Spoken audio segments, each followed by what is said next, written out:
طريقه اخرى تنجم تقوي لك الفونت للبزنس نتاعك اليوم في الديجيتال هي اللايف. اللايف ماهوش جوست لايفات الفونت، اللايف قوه اللايف واهميه اللايف هي في الديريكت، في الرياليتي اللي يعطي اكثر ثقه وكريديبيليتي للكليون انه يصدق الحاجه اللي قاعد تعمل فيها والا تبيع فيها. هذاك علاش مهم على الاخر انك تدخل الاستراتيجيه اللايف. اما استراتيجيه اللايف زاده تنجم في ثانيه واحده تنجم تدمر البزنس نتاعك اذا ما قريتش حساب الديرولمون تاع اللايف. كما يصير ساعات في الحملات السياسيه الناس تريسكي تحل لايف، لكن في اللحظه اللي حد يسال كيستيون الاخر ما يعرفش يجاوب عليه ولا فيه مشكله تنجم تعمل له مشكله، تنجم هذا الكل يطيح كل شيء في الماء على خاطر كل شيء لايف، دونك كل شيء مسجل. دونك تنجم تفسخ حتى شيء كيف كيف في البزنس. اذا كان باش تعمل دي لايف سواء كان في دي زيفينمون، سواء كان دي رولمون نتاع كومونيكاسيون مع كليونتيل، سواء كان بوتيتر توري في ديمونستراسيون على الماكينات ولا الديرولمون تاع البروسيس نتاع الخدمه نتاعك،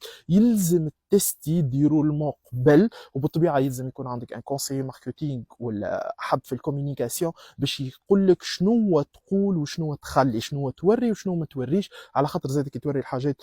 باغ اكزومبل مثلا الناس اون جينيرال مثلا ناخذوا في الكوسميتيك ماهمش انتريسي برشا باش يراو تخليط ويراو الفيزيون تاع حاجات. هو بوتيتر لو كان يراو الباك اوفيس نتاعها كيفاش تتصنع بوتيتر ينفرهم البرودوي نتاعك. هذاك علاش لازم تعرف اذا باش تعمل لايف راك باش تعمل لايف لهدف، هدف من اهدافك التسويقيه. هذاك علاش يلزم ديجا يكون عندك ديرولمون كوريكت، ديرولمون محضروا، ديرولمون عنده بروسيس. اذا كنت تحب تتعلم اكثر كيفاش تخدم لي ديرولمون والبروسيس نتاع اللايف تجي تلقى فيديو، تلقى اكسي الكونتوني نجم يعاونك على الاخر. تابع لاجونس نتاعنا وهيك تنجم تتعلم على قاعده. مي هذا ما يمنعش انك تنجم تبدا بارتير من اليوم تستعمل اللايف ماركتينغ في البيزنس نتاعك، مش فقط باش تعمل لايف باش تبيع، مي لايف باش تنجم تقوي البراند نتاعك، لايف باش تنجم تقوي البريزونس نتاعك، ولايف باش تنجم زاده تقوي ثقه الكليون في البيزنس وفي البرودوي نتاعك. وهذا الكل